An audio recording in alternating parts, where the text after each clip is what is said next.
Good afternoon, everyone, and welcome to Monday, December 1st, 2025 version of Trading Trends ETF edition. Hope everyone had a wonderful Thanksgiving long weekend. Some fits and starts from the market today. We'll take a look. Let's get to it.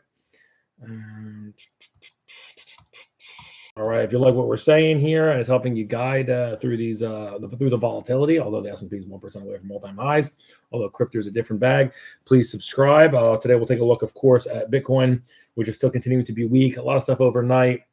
Japan looking like they're going to hike. A lot of implications with the yen trade there. Hopefully, yep, that's on the screen now. Okay, so BITO is going to be the point of our focus, down 6% today to new 52-week lows. Bonds also had a multiple standard deviation move. We're going to look at the TLH, which was down significantly, and silver, new all-time highs. Didn't want to turn this into the commodity show, but really the flavor of the day in the past week has been all about the miners and silver. So let us get right to it. Hopefully you can see this. Let's go to the dashboard panel. Here we go. All right. So fast, also very below average volume day in the SPYs. Almost felt like truly a continuation of Thanksgiving. We have about 50 million shares traded on SPY for the day. We typically do, somewhere around 80, 85 million. So definitely a little bit of a little less activity today. A lot of focus on crypto. So real fast, NVIDIA up 1.6, but still 180. I really need to see that to make sure that we're back in the risk on environment above 190, just what the level was going into the earnings about a week or two ago when they reported. We'll take a look at the index in a second. Google, can't believe that thing can be read. It was down 1 2/3%. IWM, the weakest of the indices. Small caps got roiled lower here today, down 1 1/4%. Apple up 1.5%. Broadcom down a big 4%. We'll take a look at the SOXX later, as it's had a decent past 5 days. AMD up 1%, so a little bit of bifurcation within semis. MicroStrategy's nasty day for that one as well, down 3%, although it was down lower on the day. Microsoft down 1%, Meta down 1%. IBIT, again, similar proxy to BITO, both down 6%. Robinhood down 4%. Micron, one of the most perfect stocks in all the land, up 1.7% today. Let us get to the intraday tape. As I said, lower volume today. It was a very nice start here at 9:30. That's where my bar is here. I'm rounding at 679 even on SPY. A beautiful stair step. Look at this all the way up to 683 nearly. And then really a sell-off at 2 o'clock. It took us from 683 to basically 680 half, and we did not rise above VWAP for the rest of the afternoon, for the following 2 hours. So we did close below VWAP on the day. I do have us, as I zoom out here, there you go, in a 1-year view. Again, the all-time highs were struck on October 29th at 690 rounding. And then you'll love that beautiful stick here that we held at 652. And we've been holding 652 since, call it since mid-September here, 9/10, 9/11, right around there. So that's been your level. As I see it here, we are still in a bullish accumulation mode, albeit, with fits and starts. Again, the Fed meeting is next Tuesday. I anticipate a rally going into the Fed meeting. What happens during the Powell presser is, someone can ask him a question about unemployment and things go all haywire, real estate, etc. But I do see us still here until noted otherwise, a rally to about 695 in about the next, like I said, till about that Fed meeting. My date here is the 9th, which is the day before, I believe, the Fed meeting. So again, the prior highs are at 690. I'm liking what I'm seeing. Obviously, crypto does have a tell into the market, as it is one of the most risk-on instruments that couldn't be used. And it's been up so much year over year, and they sell that first. So when you see dramatic moves lower in crypto, you want to see how it affects the other parts of the market. Small caps, as I said, was down 1 1/4% today. That being said, I still like what I'm seeing here from SPY. I think 672, or I'll just make it easy. I think 670. I don't think we go below that at least for the next couple of weeks. So short term, of course, first, I do think by early to mid next week, let's give it mid next week, maybe while Jay Powell is talking, I think we do get to 695 is what the charts are looking like to me here. And then any, aggressive sell-off or anything like that, I think takes us to about 670. And then I would buy that. SPY looks strong. The indices still look decent to me. And again, I do like, I was pointing to this before Thanksgiving, that we had to reclaim that 50 RSI. And we did do that on the 25th, thankfully, and that was equivalent of VWAP at 672, the same level. So I think they stuck in where they had to for SPY, and that's pretty much my tell for the overall market. Let's get into some of the movers today. It was pretty interesting tape. Let's look at what everyone is looking at right here. Is silver, all-time highs in silver. It's risk on. That's a good thing. It's interesting though, if you're looking at silver. Upper Bollinger Band here 2 days in a row. We haven't seen this kind of thrust. Here you had it a little bit back in early June, but you see the candles were a little bit smaller. This is really a breakaway. This is 46 to 53 here in just a handful of days. So it really, and again, that breakout about 49 has been just amazing. But in terms of right here, we had a silver spread on last month, and that was, thankfully it caught a quick double. And here we are continuing to rise. I don't like chasing silver here. I had a very clean setup last month, and that's why we took that right here. I don't love chasing this above that 49 breakout. Silver moves up big. It moves down big. It's going to be tough because I don't, again, look at the top of the shadow here. That went to 53.35. VWAP on the day, 52.52, and they just barely held that, but it was up 2.5%, a multiple standard deviation move. Overbought again. Don't forget, this puppy was overbought from mid-September through mid-October for a full month. So it can continue, and that's why I just don't short upside calls, in SLV. But I don't love personally chasing this one above 49. If you're in it, congratulations. I will look for, a better entry spot.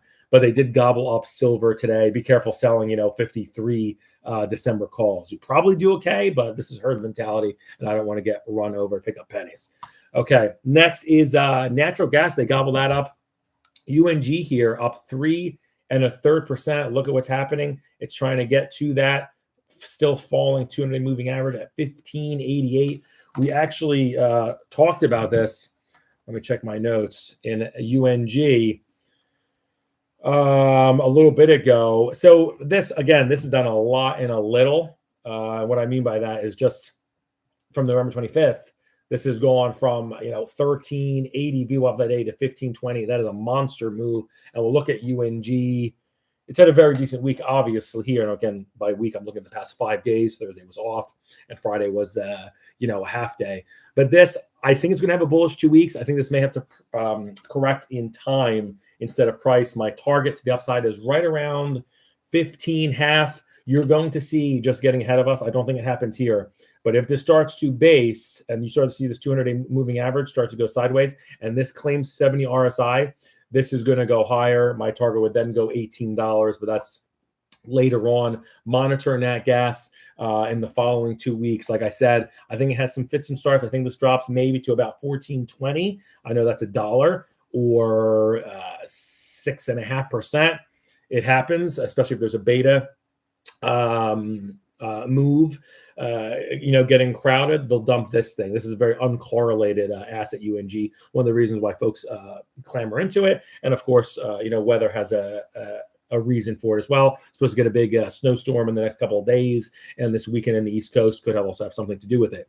But I think for a top level here, unless there's a scare, 15.5, I don't think it reaches that 200-day moving average in these next 2 weeks. After that, as I said, to repeat myself, once it does close above 1590 and you get that 70 RSI, that thing is very likely going higher because sentiment around it has changed. And then at that point, I would probably go buying March 18 calls or something like that. But it's still too early for me here. Speaking of too early, XLE, they gobbled up today. So the big movers today was silver up 2.5%, nat gas up 3 1/3%, and then energy. Energy up 1%, but for that, it's kind of a big move. And it's just been frustrated. It looks like several times it's getting ready to go. We were talking about this on Spaces. We'll be on it tomorrow if you can join us. September 26th, it looked like it was getting ready to go. No, it got to Ken made at 93. And then here again, basically same vibe. 3 weeks ago, $92, thought it was going to get going. No. And today they sent it to 91.81, and then slightly a little bit lower, but it closes up 96 bips. I am long Halliburton for this, getting exposure. And I do like XLE. It might give you another, rough day or two here, but I think that 89 floor holds. It's good to see that now the 200 moving average is now served as honest, solid support since late October. Truth be told, it is still going lower, but I do think that $87 is your second level of support, to be honest. But I do think 89 holds short term, and I honestly do see about a 90. It's going to frustrate. I think this has about a 93.5, which is where my cursor is, target. So it's going to be a little bit tough because people are going to, I would think, buy the breakout there, especially above 93. I think it'll frustrate people. I think it'll go to 93. That'll be it. It'll almost look like it's getting towards new 52-week highs, which is 94.82 to be specific, struck at the end of March. And I don't think it's going to happen. And then it'll start to go lower, and it'll essentially be range bound. But between the 200-day of 87 and 93, kind of straddling that 90, which is its 21-day exponential moving average. So there's all, what I see in the charts, and it's had very nice candles since November 25th. Again, this was $88 then, 91 now. If you're in energy, I think you're looking good for the next 2 weeks, finally, but it's not going to be the big breakout that you want. But it does look good here, and it's been looking good for the past week. They're rotating into it. What did they sell off? Oh, boy. I'm going to type in B to the I to the T to the O. BITO. Sorry, Bitcoiner. Sorry, Michael Saylor. I'm there struggling and suffering as well.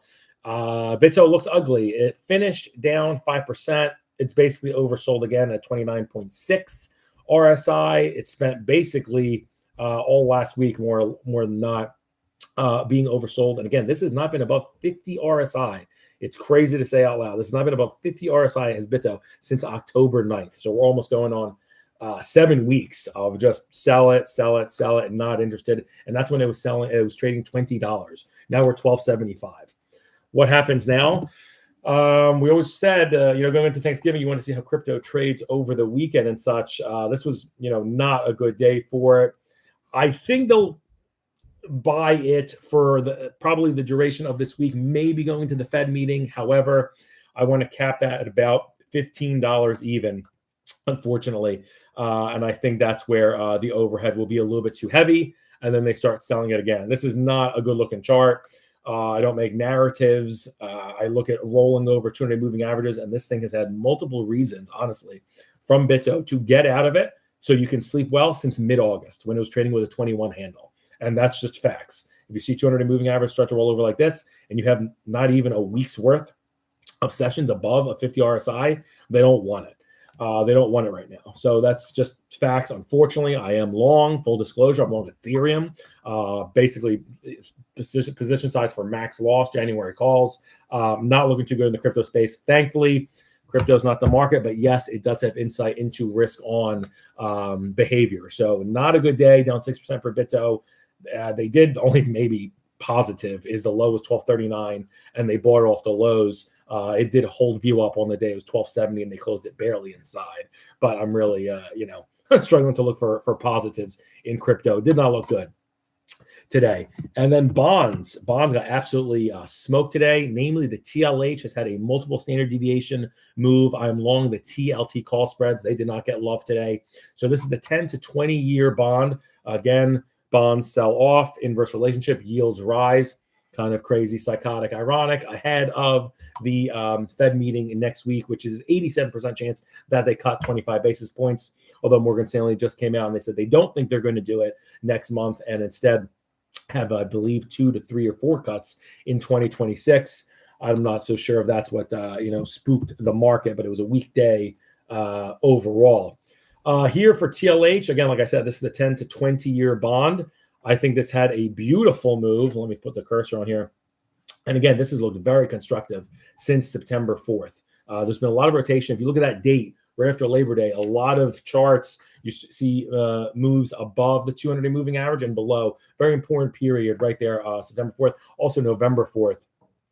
Just things I've noticed in the charts. You go with that Labor Day, and then of course November 4th was election day, and that's when some things really got more aggressive. But looking here from November 14th, a very nice move here. Look at this low here. This is interesting here for the TLH is 102.5.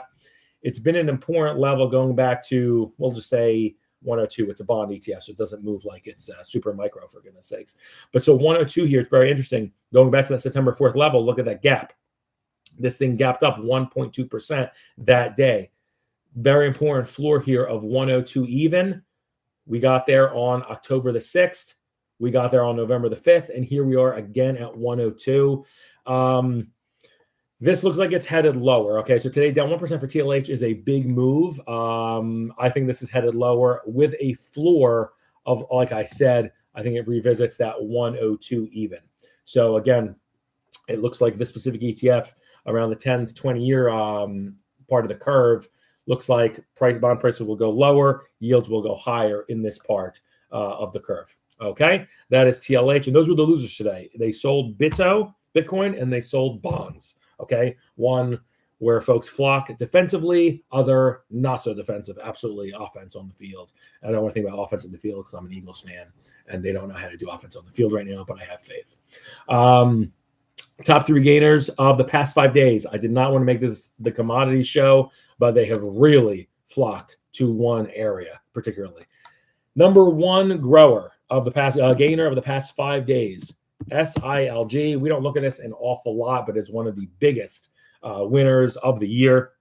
I look at SLV itself, but the number one gainer over the past 5 days is SILJ. And this thing was flat today. This thing is up an average of 4% a day. Like I said about silver, you want to see how the risk on, stabilizes right here. This did not get to new highs. That was struck at 27.25. It got very close and ended up being flat. You want to see these candles get smaller, and then it lets you know that there's a bit of digestion, and then it would go, sideways to down.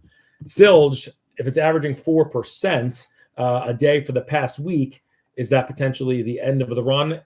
I don't want to chase upper Bollinger Band closes here. Again, this didn't even get to a 67 RSI. Don't really love that there. Give me a second. My computer just switched monitors, of course. So, of course, and also, this has been above, 38 RSI going from the SPY 52-week lows in mid-April. So I'm not going to poo-poo on the silver miners. This is a big leader of the year at ETF returns on 1X ETFs.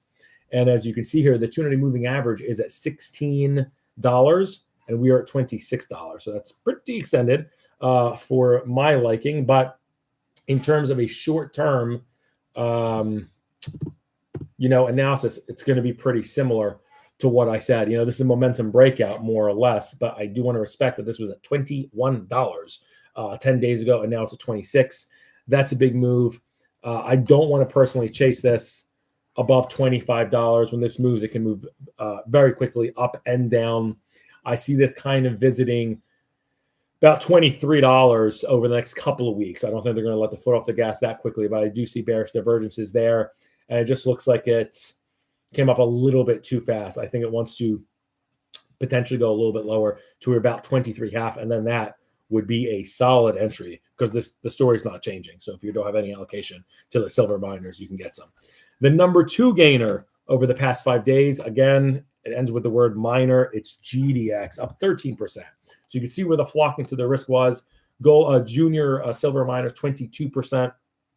GDX, here's the chart, up 13%. And very similar, of course, got very close to the highs, almost the exact same RSI, 64. Couldn't get quite there. And that's GDX, one of your, if not the leader of year-over-year ETF return. Similar momentum breakout. I just don't want to chase this here when these things move. As I said, they move. I would love an entry around $76, $77. If you're patient, I think you get it in the next couple of probably 2 weeks or so. The S&P is going to make new all-time highs. I think this will take a small step lower. And again, this thing has been averaging almost 3% a day, and now it's down 50 bips. So again, huge candle, small, big, small, small down. just lets me know the momentum's kind of weakening, and you can start to see some stabilization a tad lower. That was the GDX, and something bullish. Here's where a little bit of the bullish tape comes. And then the number 3 gainer is the SOXX. Always like to see that. Of course, if you're long any kind of index-related ETF, the SOXX are up 10% over the past 5 days, or an average of 2% per day. The all-time highs came also October 29th, coinciding with the market at 313. And then you love that they stuck the landing there November 21st at 260. And it's a level we've held, 260, since September 18th. Like to see that. And today was an up 40 bip day with the NASDAQ down about 30 bips. So for the SOXX, I like this. I actually love entries if you were lucky to get it under 288. They were giving that away basically up until the day before Thanksgiving. And I do believe we are headed to about 315. Again, the prior high is 313, and that is going to be what sends us to the new all-time highs. Look at all these green candles here. This has not been red since last I checked here, since the 20th, when it stuck that landing, when it was down at 4.8% on November the 20th. After that, we've been up and away. So I think it continues. I think you have another, week or so corresponding with, overall a top in the market going into that Fed day or Fed Eve. I think we're headed to, as I said, 315 new all-time highs in the SOXX. And this is the equal, basically the equal way. It's not all NVIDIA, Broadcom. This is much more balanced ETF in terms of constituency. So that is it for the semi. So again, the winners of the past week have been the silver miners and the gold miners. If you have any types of metals in your portfolio, you've been winning in the past 5 days and also the past year. And the semiconductors have been having a great 5 days. Let's look at the losers, and here's another bullish instrument. The biggest loser, and I only found 2 losers the past 5 days, and that to me is bullish, especially with the S&P 1% away from all-time highs. Okay, guys? The biggest loser over the past 5 days, and typically this is a trade going into Thanksgiving.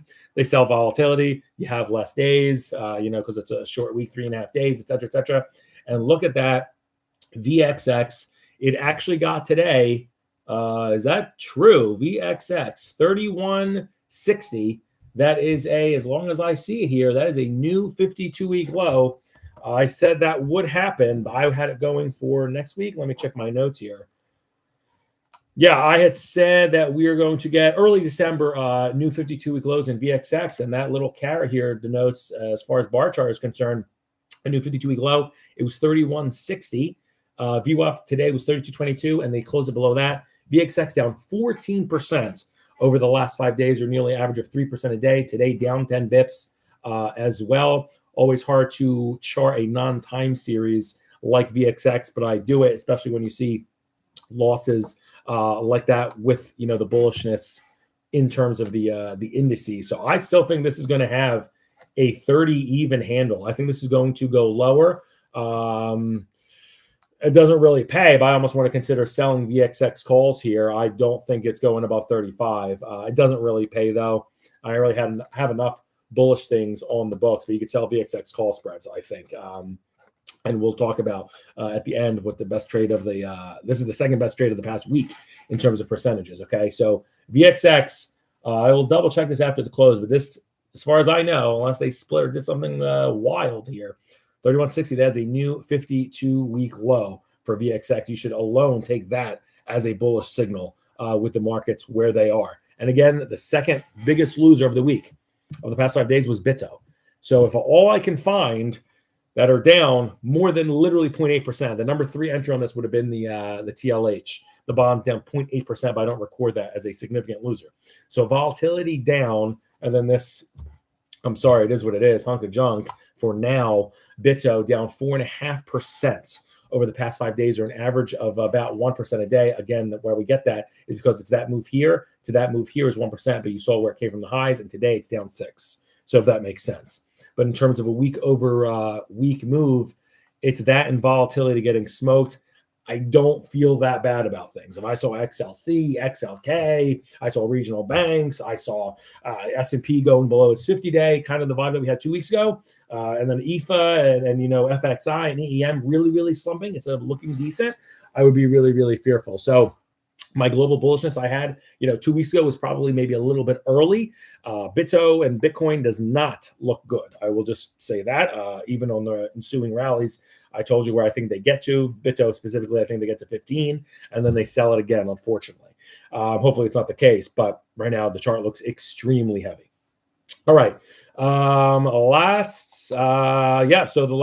top 3 trades of the past 5 days have been long the silver miners, short volatility, and long gold miners. So that's really been the flavor. Let's see if it changes this week as we start to anticipate the Fed next week. I will be back on Wednesday with a stock edition, and let's see what crazy moves we have there. Also, personal profile portfolio move. I bought CIFR today. Bought the March. I believe I bought March calls. What did I buy? Let me see. Oh, the Feb calls. Feb 30 calls I have. So we'll say not a huge position size for max loss. We will see. It's a bit of a momentum trade, and that should be you should be careful with those because crypto's trading like a software stock, and those aren't just exactly ripping to the upside right now. I will see you Wednesday. Peace.